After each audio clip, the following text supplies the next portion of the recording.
Welcome back, everybody. Tobin and Leroy here on 560 WQAM. Very excited to talk to our next guest, the Funk Master, Aljamain Sterling, joining us here. He's going to be fighting on UFC 310 coming up this weekend. Thanks for the time, champ. Really appreciate it. Thanks for having me, guys. It's I got to ask you about this, man. We had your boy Chris Weidman on before the fight he just had scheduled, and he told us a story. I need to know from you if this is legit or not. I kind of feel like he was trolling, so I need to get it from a guy who knows him well. He claims that he was this close to getting a spot in Happy Gilmore 2. That he had the hookup with Kevin James, that Adam Sandler was all set, and that they saw a video of him golfing. He was so bad that they took him out of the movie. I love the story if it's true. I feel like he's trolling us. What is the truth there? I mean, possibly he does. He is pretty good friends with Kevin James, so I will say that. So maybe there was some truth to that. I don't actually know. I think he mentioned that before, but I can't say for certain. All right. I was hoping we'd get to the bottom of it with you. It was kind of goosey to see all three of you together again, though. Like that was. Does that always mean? Does it mean something special to be on a card with him and have this moment with him and this week with him?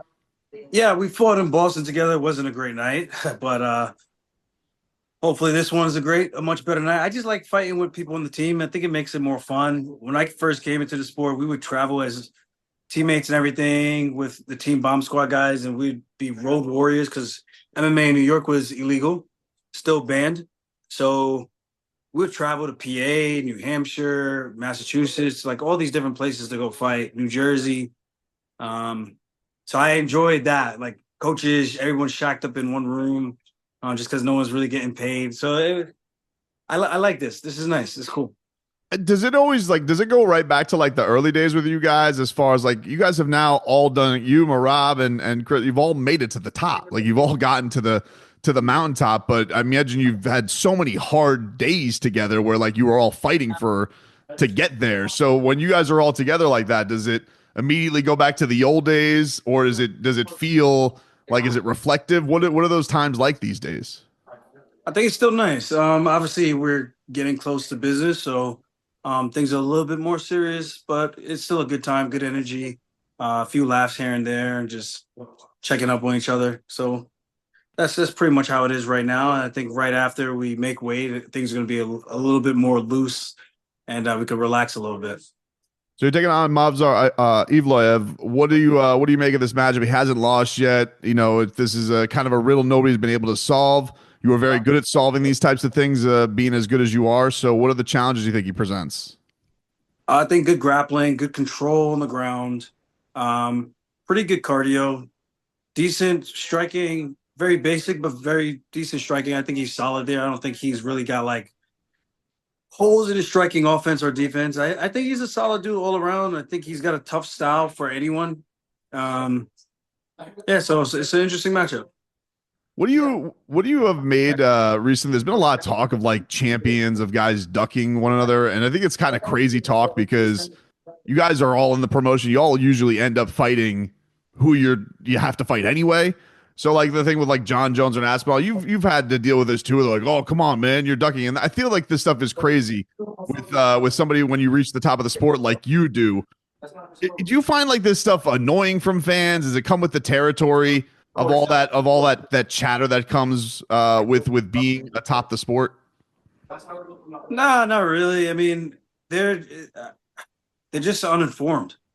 They don't really know what goes on behind the scenes, so they talk on what they see in headlines, and not all the time they actually read the whole article. So, and they come up with these crazy conclusions in their brain and start spewing it out on the internet. It is what it is. You just got to be able to tune that stuff out. Because it was that was like the thing with your boy Merab recently, when the fight ends up happening, and I'm just thinking like when I'm watching all this, I'm like, I couldn't imagine anybody like really saying, no, I'm not going to fight that person at all stakes because of what you guys do for a living. It's insane. So I don't imagine many of you ducking anybody that's in the sport that you do. Yeah, I believe Umar had a successful debut, and Merab called him out. He said he would like to welcome him to his next fight, and that never got made. And then after he fought Jan, it just got weird. But even after he won the belt against O'Malley, they asked him about him, and he said I would fight anyone the UFC puts in front of me. But does he think he deserves a shot? No, and I think anyone who's believes in the purity of the sport would agree.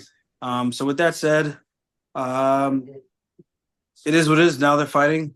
I do wish it was a little bit later in the year, just because um, he's been helping me with my fight camp and stuff. But we'll get him ready. I got to make sure I can have a safe fight where I could turn around and get in there and help him out. What's usually the turnaround for you like that? Like how much break do you like to give yourself if you were to help him with a camp that's that important? I mean, when I would cut to 35, I would need at least 2 or 3 weeks, maybe four, depending on injuries. Um, we'll see. So far at 45, the first one with Cater was pretty nice, so I didn't get banged up too much, but the training camp was a little tough. I only needed about a week. Um, so we'll see how this fight goes, and maybe I could get back in there the following week or two, something like that. Either way, I'm going to be there to help him, whether it's technical or actually physical, and giving him some work and some positional training to correct some stuff, fix some stuff, tighten some things up. And the cardio is already on point. He's like I said, he's been in camp with me, so I'm not worried about that. I just feel a champ, especially a new champ, shouldn't have to fight sooner than 6 months, just so they can enjoy their parade and do all the things that most champions get the time to do. I just think that's just more fair.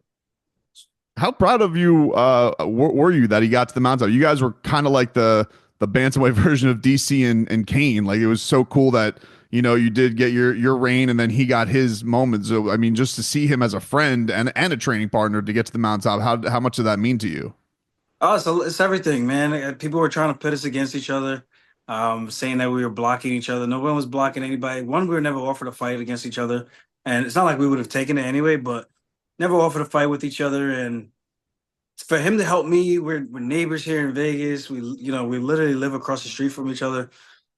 Um, I mean, we do a lot together, man. I've met his family. He's met mine.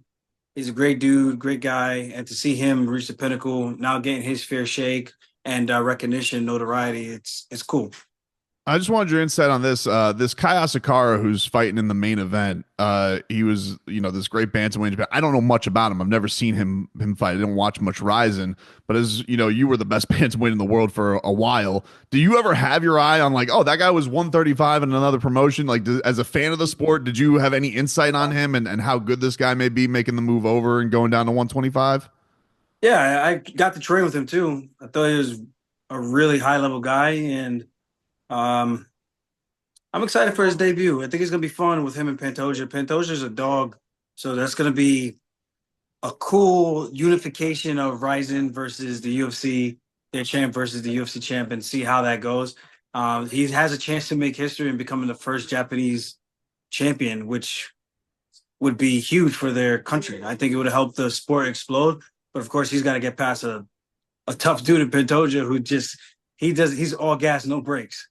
Imagine like this is you beat a guy like Movsar who nobody has been able to figure out yet. You're going to be right there in that title picture in this new weight class. Is that going about the speed that you want to when you made this move to 145 of finding that path to the championship?